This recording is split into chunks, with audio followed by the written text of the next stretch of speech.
The story opens in the high country of the Rocky Mountains, late autumn when the air already carries the bite of approaching winter. The land is wild, dangerous, and beautiful all at once. Towering pines sway in the cold wind. Snow dusts the peaks above, and silence stretches for miles except for the distant call of a wolf or the creak of an old tree. This is a place few dare to live, and fewer still survive. Jeremiah Cole, known to no one but himself as Jeremiah anymore, has carved out a life here in seclusion. He is not old, though his weathered face and gray-threaded beard suggest he has lived 2 lifetimes. In truth, he is not yet 40, but years of hardship and wandering have burned away whatever softness once lingered. He is a man pared down to bone, sinew, and instinct. His cabin sits on the edge of a clearing, hand-hewn from logs he cut himself years ago. Around it, the land bears the mark of his survival: stacked firewood ready for the winter, drying strips of venison, a rough pen, where 2 goats bleat softly. He lives by trapping, hunting, and the little trading he dares to do at the far-off fort once or twice a year. His life is one of rhythm and silence, checking traps at dawn, fishing at the creek, keeping the wolves from his goats, and watching the horizon for threats both natural and human. It was not always this way. Once, Jeremiah had a family. He had a wife, Sarah, and a small child, but both were lost, taken in a raid years ago that left his heart hollow. That wound never healed, only hardened, and drove him deeper into the mountains, away from men and away from memories. He carries that grief like a hidden brand, no less searing than the one he will soon discover on another's flesh. In solitude, he tells himself he has peace, though deep down he knows it is only a quieter kind of torment. On this particular evening, Jeremiah sits outside his cabin as the sun bleeds orange across the peaks. He sharpens his knife on a whetstone, listening to the rasping scrape that fills the silence. The sky grows darker, and the mountain wind carries strange notes, a sound just beneath hearing, almost like a moan swallowed by the pines. Jeremiah pauses, knife in hand, listening with the sharp instincts of a man who has lived too long in the wilderness to ignore what the wind brings. He rises slowly, his rifle leaning against the wall.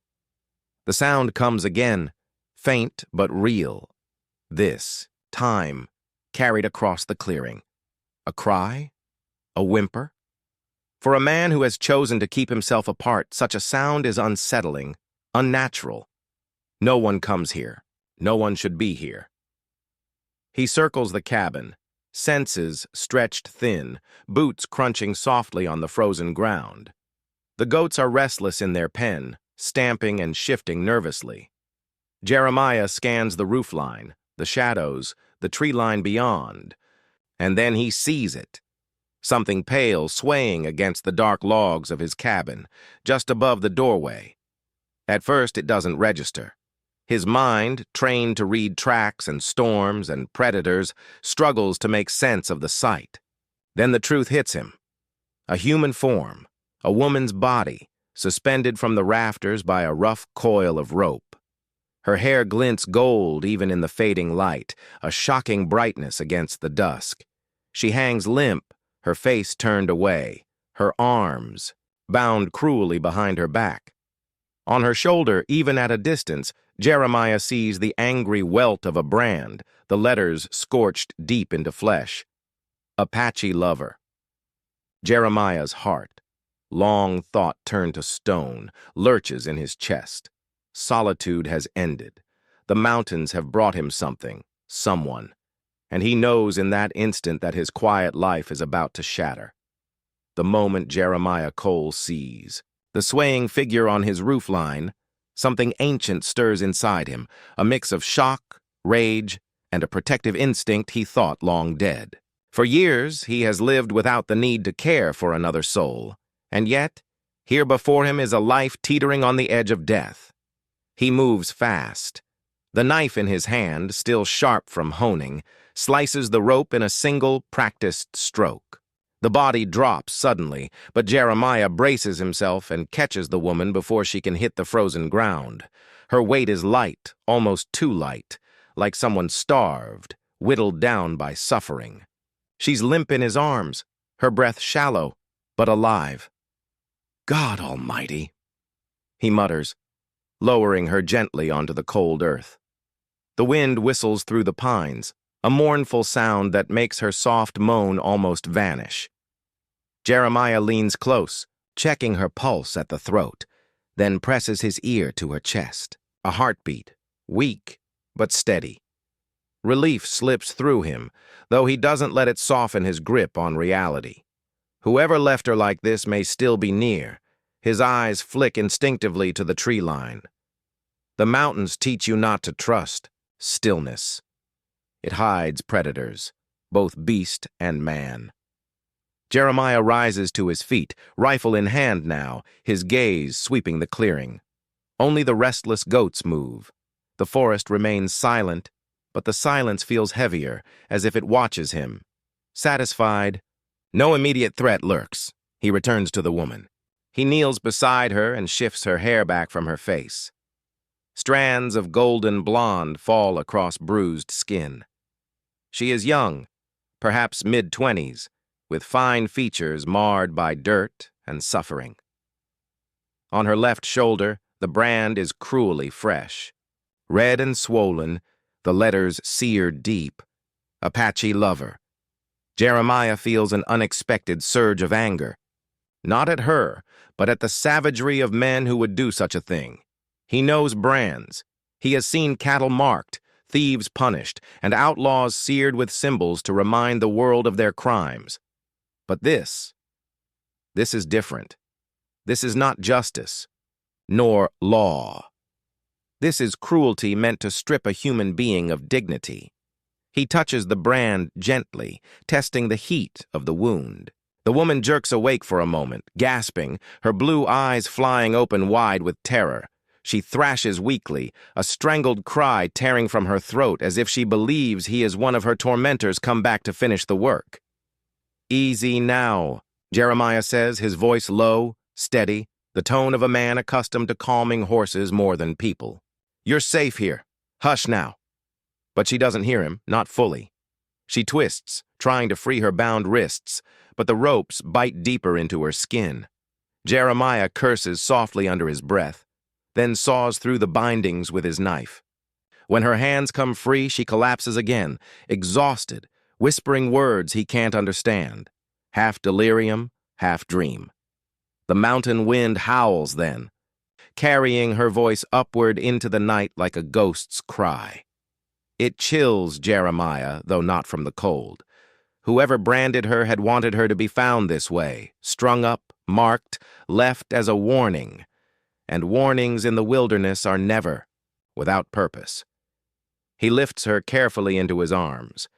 The weight feels foreign, strange.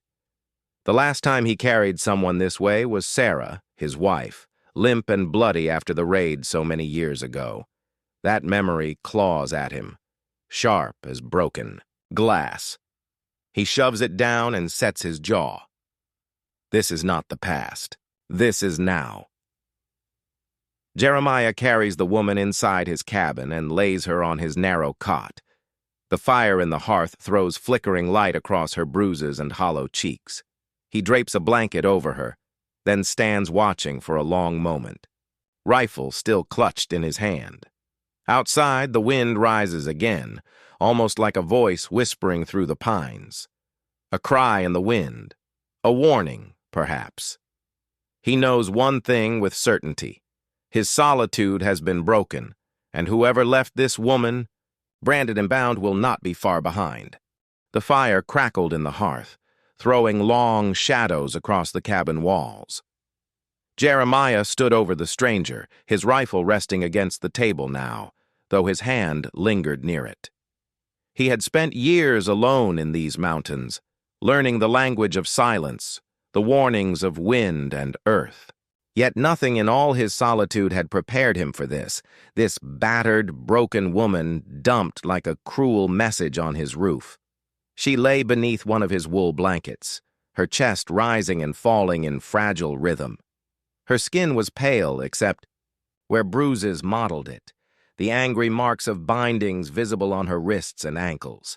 Her lips were cracked, her face smudged with dirt, and her hair, though tangled and matted, glowed in the firelight like spun gold. But it was her shoulder that held Jeremiah's gaze, the brand. He crouched beside her, staring at the scorched letters. They were burned deep, not a hasty mark, but one pressed until flesh sizzled and muscle quivered. The words stood out like a scar written by hatred. Apache Lover. The sight of it made Jeremiah's jaw tighten. He had seen men whipped, scalped, and worse in his wandering years. But this cruelty was its own kind of savagery. It wasn't meant to kill. It was meant to shame, to turn the victim into a walking accusation. Whoever had done this hadn't, just wanted her gone. They wanted her marked for life. He reached out slowly, hesitating before letting his rough fingertips brush the edges of the wound. The woman stirred under his touch, her eyes fluttering open again. Blue eyes, wide, luminous, filled with both terror and fever. She tried to shrink back, but the cot left her nowhere to go. "Don't," she whispered, her voice raw like dry, leaves scraping in the wind. "Don't touch me." Jeremiah withdrew his hand at once. "Easy," he said in that same low tone he used on skittish animals. "Ain't here to hurt you?" She stared at him, searching his face as though measuring truth against memory. Whatever she saw there seemed to ease her trembling, though not entirely. She pulled the blanket higher around herself, eyes darting to the cabin's single door as if expecting pursuers to burst through at any moment. Jeremiah poured a dipper of water from his bucket and held it to her lips. She drank greedily, choking, a little before pushing it away. Then, in a voice that was half a plea and half a confession, she whispered, "They'll come back." "Who?" Jeremiah asked. "Them. The ones who branded me." She shifted painfully, revealing the brand more fully in the firelight. "They said no place would take me in. No man, no town, no family. Said I'd carry this shame forever." Jeremiah studied her. He wanted to ask questions. Who were these men? What had she done to earn their hatred? Why here? Why him? But the words caught in his throat. He could see she was near breaking, her voice trembling like a bowstring stretched too tight. Instead, he asked the simplest question. "What's your name?" For a moment, she only stared at him, as though unsure if she should trust him with it. Finally, she whispered, "Annalise." The name lingered in the air between them, delicate and strange in his rough cabin. Annalisa. It didn't sound like it belonged to the mountains, but rather to someplace far away, back east, perhaps, where names still carried softness. Jeremiah leaned back on his heels, rubbing his beard. He'd taken her down from the rope, freed her bonds, given her water. But he knew this was only the beginning. Whoever had marked her this way had not left her by accident. This was a message, a warning, and if the wind carried warnings, it also carried trails. They might already be on their way to finish what they started. He rose, crossing to the door, and pushed it open. The night air rushed in, sharp with pine and frost. He scanned the tree line again, every shadow alive with possibility. Behind him, Annalise shifted, whispering to herself in words he couldn't make out. Jeremiah shut the door, dropped the wooden bar across it, and stoked the fire higher. His eyes went once more to the brand on her shoulder, and his gut tightened. That mark was more than pain. It was a story carved into flesh, and stories like that always brought blood in their wake. Jeremiah spent the long hours of night sitting on a three-legged stool by the fire, rifle across his knees, eyes never straying. Too long from the woman on his cot. She tossed and turned beneath the blanket, fever taking hold of her body, sweat glistening on her brow despite the chill of the mountain air that seeped through the cracks in the cabin walls. Her lips moved constantly, whispering fragments of words, names, and cries that made no sense strung together. Sometimes she whimpered as though trapped in a nightmare. Sometimes she muttered in defiance, and once or twice she even laughed softly in a way that made Jeremiah's skin crawl. Not because of her, but because of the cruelty that must have broken something inside her to leave such laughter behind. Toward dawn, when the fire had burned low and the first pale light crept over the peaks outside, Annalise stirred more fully. Her eyes opened slowly, blinking against the dim glow of embers. For the first time since Jeremiah found her, she seemed aware of where she was. She shifted, groaning as her shoulder brushed the blanket and the brand beneath it. Jeremiah rose, poured a dipper of water, and held it to her lips again. This time, she accepted it carefully, sipping without the wild desperation of before. When she finished, she lay back, staring at the log ceiling as though trying to remember how she had come here. "You're safe," Jeremiah said, his voice gruff from disuse. "Cabin's mine. Ain't nobody here but us." Her gaze slid to him then, wary, uncertain. "Why did you cut me down?" she asked softly, voice husky from thirst and pain. Jeremiah frowned. "Why wouldn't I?" Her lips trembled at that, and she looked away, blinking fast. "Because they wanted me to hang," she whispered. "They wanted me found like that." Jeremiah studied her, silent. She was right, of course. Someone had put her up there deliberately, not to kill her outright, but to leave her strung like a message nailed to his doorstep. He could feel it in his bones, though the meaning of that message was still tangled in shadows. Annalise clutched the blanket tighter, her knuckles white. "You should have left me," she said suddenly, her voice breaking. "They'll come. For me." "For you too now?" Jeremiah shook his head. "Don't reckon I could walk past a body hanging like that, not and call myself a man." He paused, his weathered face unreadable. "I done buried too many to stand by and let one more go." The words seemed to land heavy between them. Annalise turned her face into the pillow, silent tears dampening the fabric. For a time, only the crackle of the fire filled the cabin. When she finally spoke again, her voice was steadier, as though she had gathered a shred of strength from the silence. "My name is Annalise Harper. My father had a farm. Had." She swallowed hard, and Jeremiah saw her throat work as though forcing the words out past something sharp lodged inside her. "We were taken months ago. By Apache riders. Some were killed. I was spared." Her eyes darted to his, searching for judgment. Jeremiah gave none, only listened. "They said I betrayed my kind," she went on bitterly. "That I chose them. Chose him." Her hand hovered near the brand on her shoulder, though she didn't touch it. "They killed him, and then they did this to me, so no one would forget." Jeremiah felt something twist inside his chest. He had lived long enough among whispers and blood feuds to know there was more to her story. But he also knew the raw truth in her eyes when she spoke of him. She hadn't just been a captive. She had loved someone, and that love had been carved into her as punishment. "Rest now," he said quietly, standing to throw another log onto the fire. "Talk more when you've got strength." But Jeremiah knew there would be no true rest for either of them. The mountains had delivered Annalise Harper into his hands, branded and broken, and whatever storm followed her was already on its way. The morning came slow, with pale light breaking over the mountains, seeping into Jeremiah's cabin through the narrow cracks between the logs.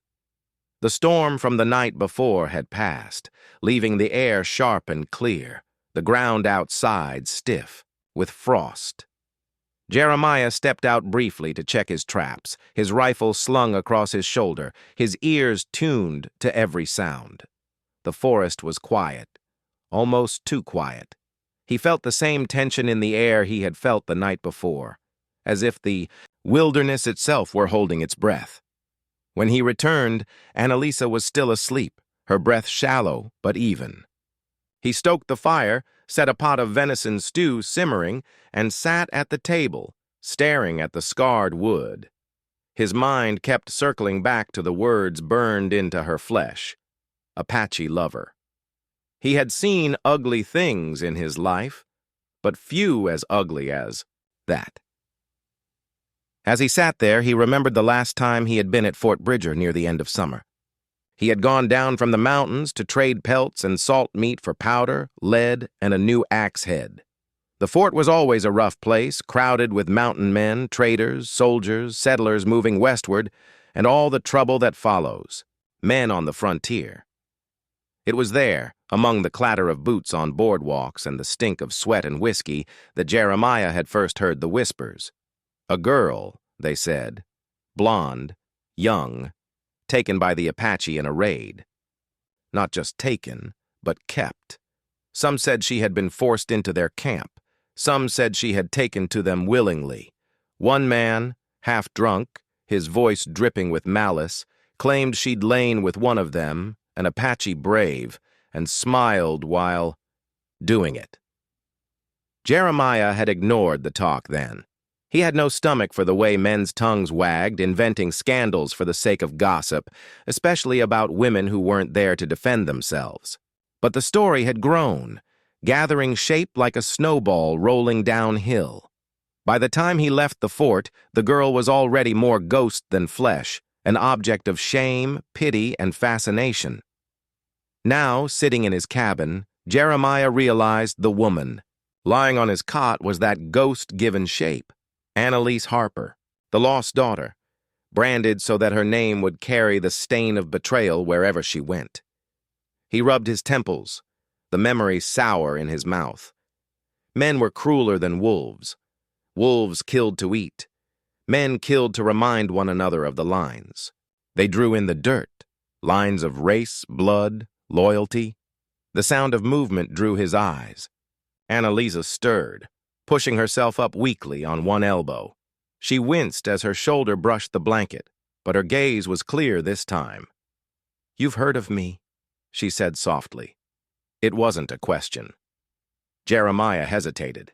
He didn't want to wound her further with truth, but he had never been a man for lies. "I heard talk," he admitted, back at the fort. Her lips curled into something between a bitter smile and a grimace. "They called me whore, traitor, said I'd turned my back on my blood. Some men spat at the mention of me. Others laughed, made sport of it." She shook her head, golden hair falling across her face. "All of it easier than believing I could have loved him." Her voice cracked at the last word. She closed her eyes, fighting back tears. Jeremiah looked at her for a long moment, silent. The fire popped, the stew bubbled, the goats bleated faintly outside. Life went on, indifferent to their suffering. "Folks talk 'cause it's easy," he said finally. "Truth's harder. Truth don't fit tidy in a whiskey cup or a campfire tale." Annalise gave a small, hollow laugh. "Truth doesn't matter. Not anymore. All anyone will ever see is the brand." Jeremiah's gaze hardened. At that, his jaw set. He knew she was right. That brand was more than flesh burned. It was a sentence meant to follow her the rest of her life. But Jeremiah also knew something else. The men who had done this had made one mistake. They had left her alive. And in the wilderness sometimes, survival was the only truth that mattered. By the second day, Annalise had enough strength to sit upright and eat a few spoonfuls of Jeremiah's stew. The color was creeping back into her cheeks, though her eyes still held the haunted look of someone who had been hunted too long. Jeremiah noticed it. The way her gaze always flicked toward the door, the way her shoulders tensed at the crack of the firewood. She was listening for footsteps that didn't belong. "Tell me true," Jeremiah said, as he ladled more stew into her bowl. "Who left you on my roof?" Annalise looked down at the food, though she didn't eat. "Men from the fort, settlers, some soldiers, maybe even a trader or two. I don't know their names. They said I was a shame to my people, said I'd turned savage. They dragged me back after—" Her voice faltered. "After he was killed. They branded me and paraded me through the camp like a prize mule. Then they argued about what to do with me. Hanging me outright would have been merciful. Instead, they decided to let the mountains take me, so they strung me up here." Jeremiah's brow furrowed. "Why here?" She finally met his eyes. "Because they said no one would notice, no one would care. Except—" She hesitated. "Except maybe the mountain man. Some of them knew of you, said you lived out here like a wolf. They thought it'd be fitting, that you'd find me and know what happens to those who cross the line." Jeremiah cursed under his breath, the sound low and bitter. He understood now. It wasn't chance. It was deliberate. A warning. A dare. They had dragged their cruelty into his wilderness, and in doing so, they had made him part of their war. He stood abruptly, grabbing his rifle and pulling back the curtain that covered the small window. The clearing outside looked peaceful enough, the frost glittering in the weak sun. But Jeremiah's instincts prickled. The stillness was wrong. "They'll come back," he muttered. Annalise's voice was small. "They don't need to. I'm already ruined." Jeremiah turned sharply to her. "Don't you say that. Not while you're breathing. Men don't get to decide the worth of a soul with a hot iron." She blinked at him, startled by the force in his tone. For a moment, he looked like the man he had been long ago, the man who once fought to protect his family, who once stood between his people and the wilderness. That man had been buried beneath years of solitude and loss. But now, he stirred again. Jeremiah strapped on his belt knife and slung the rifle over his shoulder. "I'm going to check the ridgeline. If they come back, I aim to see 'em before they see us." He left the cabin, boots crunching on frozen earth. The forest closed around him, tall pines whispering secrets in the wind. He moved with the practiced silence of a predator scanning for sign. It didn't take long to find it. Tracks, several sets, cutting across the ridge, men on horseback.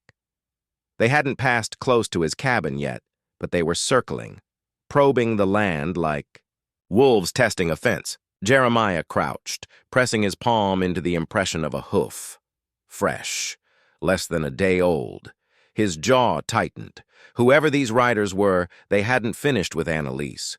They were waiting, watching, maybe even planning to see if he'd hand her over. By the time he returned to the cabin, Annalise was awake, sitting up straighter, though pale. She looked at him, hope flickering faintly in her tired eyes. "You found something," she whispered. "Riders," Jeremiah said. "Maybe 4, maybe 6, circling like buzzards." He set the rifle down, his expression grim. "We ain't alone up here no more." Annalise's hands trembled around the bowl in her lap. "They'll never let me go. I'm a mark to them. Proof. They won't stop." Jeremiah sat heavily on the stool, staring into the fire. "Then they'll have to come through me." And though his voice was calm, Annalise heard the steel beneath it.